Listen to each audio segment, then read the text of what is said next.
A kú déédé àsìkò yìí, kókó inú ìwé ìròyìn la mú wá fún yín láti inú àwọn ìwé ìròyìn ilẹ̀ Nàìjíríà. Orúkọ tèmi ni Ọmágbémisọ́lá Ọmọlọ́rọ̀mọdẹ̀.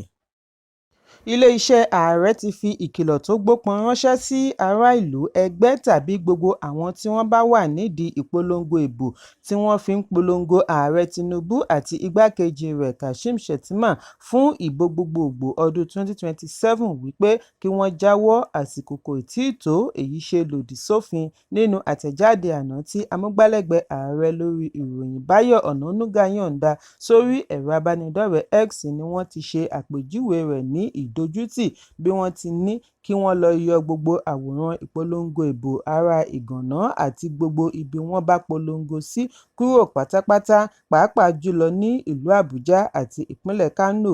Àtẹ̀jáde ọ̀hún ṣàlàyé wípé ìyàlẹ́nu ni ó jẹ́ fún ilé-iṣẹ́ ààrẹ láti rí ìpolongo ìbò ọdún 2027 fún ààrẹ àti igbákejì rẹ̀.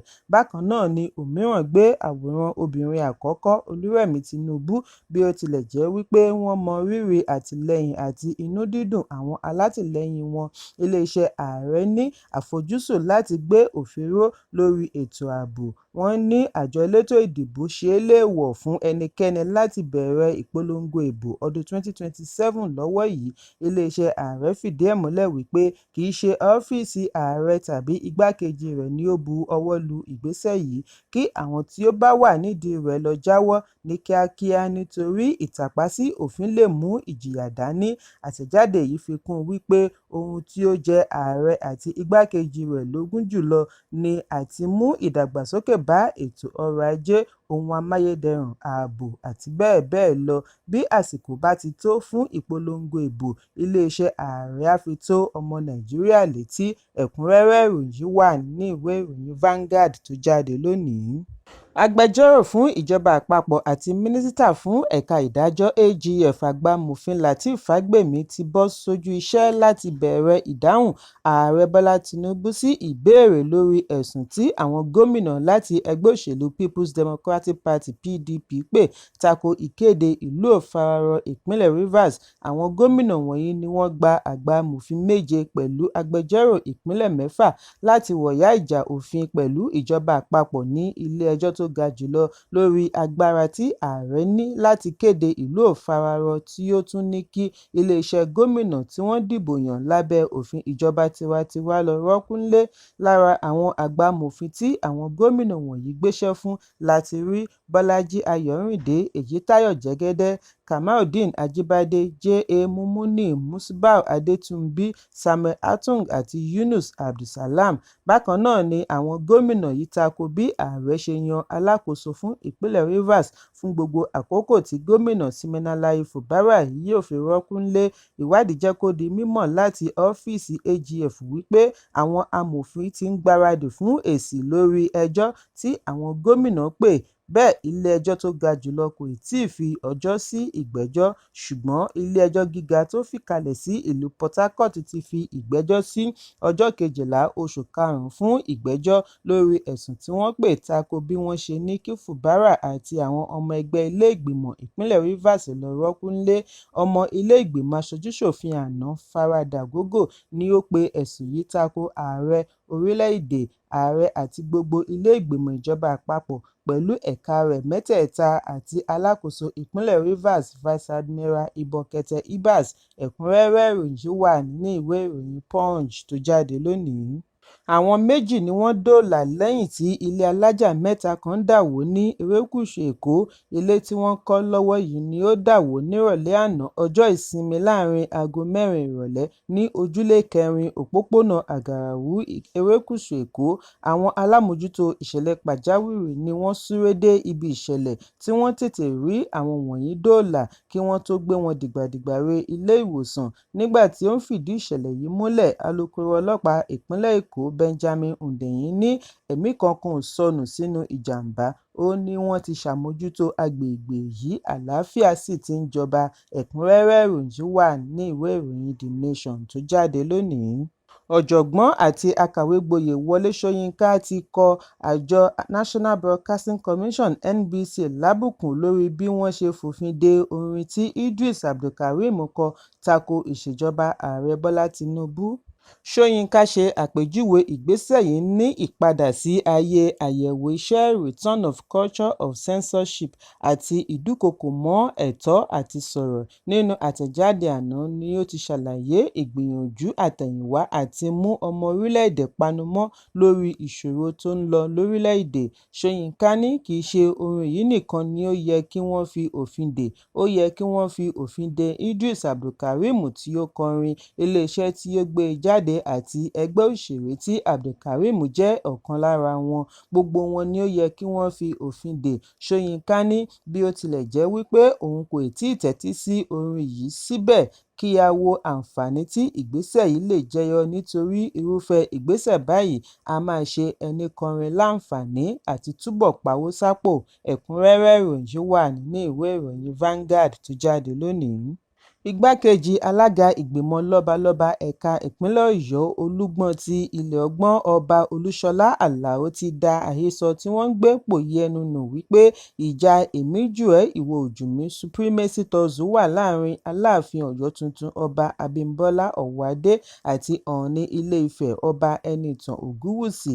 Níbi ìfọ̀rọ̀wánilẹ́nuwò àná lẹ́yìn ìpàdé àtilẹ̀kùnmọ́rí-ṣe tí ó wáyé ní ààfin Aláàfin ìlú Ọ̀yọ́ ni Ọba Àlàó ti tẹnumọ́ wípé àwọn ọba méjèèjì di ipò ọ̀wọ̀ mú ní ilẹ̀ Yorùbá, fún ìdí èyí kò sí ìjà-orogún láàrin wọn.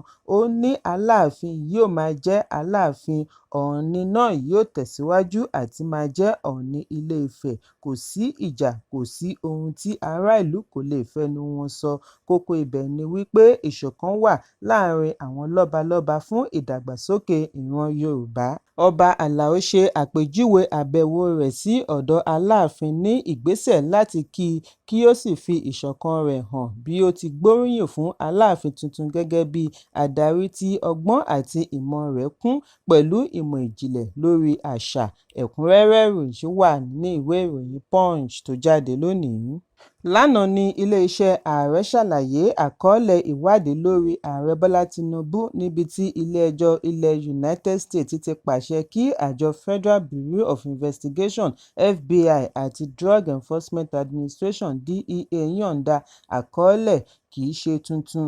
Amúgbálẹ́gbẹ̀ẹ́ ààrẹ lórí ìròyìn àti ọgbọ́n inú Báyọ̀ Ọ̀nànúgà ní kò sí tuntun tí wọ́n fẹ́ yọ̀ǹda nínú àkọọ́lẹ̀ tí ó ti tó 30 ọdún. Bákan náà ni agbẹjọ́rò fún ààrẹ níbi ìgbẹ́jọ́ èsì ìdìbò ọdún 2023 Àgbàmọ̀fin Babátúndé Ọ̀gálá náà sọ wípé kò sí ìdíwọ́ fún ìrìnàjò ààrẹ lọ ilẹ̀ United States. Ó ní fún ọ̀pọ̀lọpọ̀ ìgbà ni ààrẹ ti rin ìrìnàjò láti ọdún 1994 tí wọ́n sì fún un ní àǹfààní tí ó tọ́ sí i. Kò sí ohun tuntun nínú ẹ̀sùn tí gbogbo ènìyàn mọ̀ nípa rẹ̀. Ẹ̀kúnrẹ́rẹ́ ìròyìn wà nínú ìwé ìròyìn The Nation tó jáde lónìí. Láti ọ̀dọ̀ àjọ ẹgbẹ́ àwọn Kìrìsìtẹ́nì lórílẹ̀-èdè CAN ní ìpè ti wá lánàá wípé kí àwọn adarí dìde sí ojúṣe wọn láti rí wípé ìbáṣepọ̀ tó dán mọ́rán wà láàrin àwọn ọmọ orílẹ̀-èdè. Ààrẹ ẹgbẹ́ CAN Archbishop Daniel Oko ni ó gba ìmọ̀ràn yìí ní ìlú Àbújá bí àwọn Kìrìsìtẹ́nì lágbàáyé ṣe sàmì ayẹyẹ ìsinmi ọ̀pẹ Palm Sunday tí í ṣe ìbẹ̀rẹ̀ ọ̀sẹ̀ mímọ́. Ẹni ọ̀wọ̀ Oko ní ìsinmi ọ̀pẹ ni ó sàmì bí Jésù Kristi ṣe gẹṣin wọ Jerúsálẹ́mù, níbi tí wọ́n ti ń kí i káàbọ̀ pẹ̀lú ìmọ̀ ọ̀pẹ lọ́wọ́ tí wọ́n sì ń pariwo Hòsánà. Èyí ṣe àpẹẹrẹ ẹ̀mí ìfẹ́, ìwà ìrẹ̀lẹ̀ àti ìrètí tí wọ́n ṣe àkọọ́lẹ̀ rẹ̀ nínú ìwé ìhìnrere ti Matthew, Mark àti Luke. Oko ní èyí ṣe àpèjúwe ẹ̀kọ́ ìwà àmúmọ́ra fún orílẹ̀-èdè pẹ̀lú ohun tí ó ń là kọjá láàrin ìṣòro ààbò, ọrọ̀ ajé, àìnílélórí, ìdájọ́ èké àti bẹ́ẹ̀ bẹ́ẹ̀ lọ. Bákan náà ni ẹgbẹ́ yìí bu ẹnu àtẹ́ lu ìṣekúpa tí ó wáyé láìpẹ́ yìí ní ìpínlẹ̀ Plateau, pàápàá jùlọ ti ọjọ́ 4 oṣù kẹrin tí ó sọ ẹ̀mí ọ̀pọ̀lọpọ̀ nù ní ìjọba ìbílẹ̀ Bokkos àti Mangu. Wọ́n ní èyí jẹ́ ìpèníjà ńlá fún ìṣọ̀kan àti àlàáfíà orílẹ̀-èdè bí wọ́n ti ké sí àwọn agbófinró kí wọ́n tètè bọ́ sójú iṣẹ́ láti rí gbogbo àwọn tí wọ́n lọ́wọ́ nínú ìṣekúpa yìí mú kí wọ́n sì fi wọ́n jófin. Bákan náà ni wọ́n rọ ìjọba kí ó túbọ̀ gbìyànjú àti pèsè ààbò ní gbogbo ìlú láti dènà ìtàjẹ̀sílẹ̀ sí i.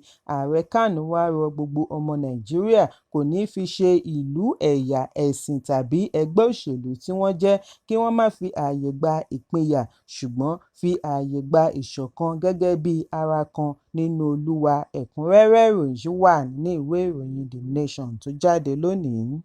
Òṣèré Richard Mofe-Damijo tí gbogbo ènìyàn mọ̀ sí RMD ti fi èròǹgbà rẹ̀ hàn lórí ìdí tí kò ṣe nífẹ̀ẹ́ sí kí wọ́n máa pè é ní àgbà òṣèré Legend.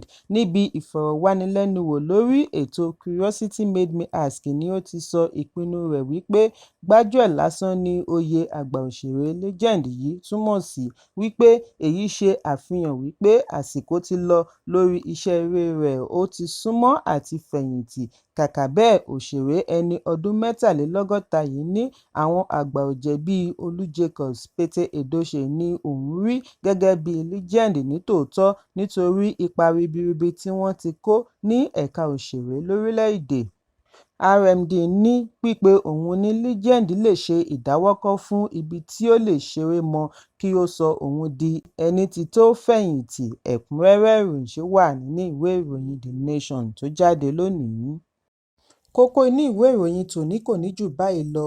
Ẹ pàdé mi ní ìrọ̀lẹ́ fún àkọ́tún ìròyìn. Kí a tó lọ, ẹ má ṣaláì fi àkíyèsí yín ránṣẹ́ kí ẹ sì bá wa subscribe sójú náà wa lórí YouTube kí kókó inú ìwé ìròyìn lè máa tẹ̀ yín lọ́wọ́ ní kíákíá.